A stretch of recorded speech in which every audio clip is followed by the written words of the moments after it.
Let's make Pusser's Rum's Grog Cocktail.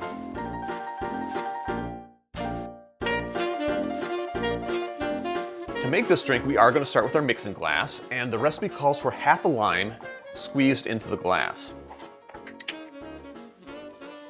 And you may or may not know I'm not a big fan of this sort of measurement because it's not very precise. It's going to be tartar or sweeter depending on how big your limes are. I'll put that right there. Next, we need 1 teaspoon of unrefined dark sugar. I'm going to be using Demerara because I've got some. 1 teaspoon is 5 milliliters.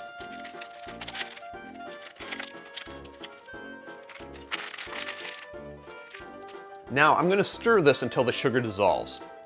I'll be back with you in just a moment.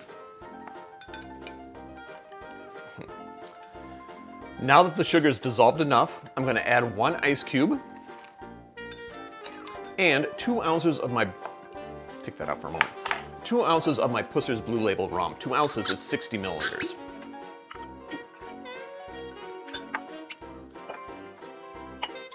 Now I'm going to stir again until the ice cube is halfway dissolved.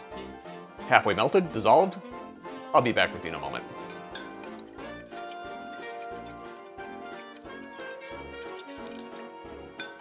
Wow, that went much quicker than I expected.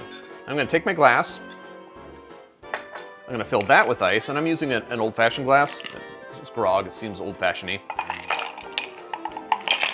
Fill the glass with ice. Now, I was told to say on the website to save half the lime to use as a garnish. I'm not going to put half a lime in there. Instead, I'm just going to cut a wheel. The website shows a wedge in their picture too, so who knows? Who knows? Let's do that one. Why am I garnishing before I pour this in there? Who knows? This is the way it came out. But I am going to strain this into the glass. And that's it, the Pusser's Rum's Grog Cocktail. Drink with good spirits.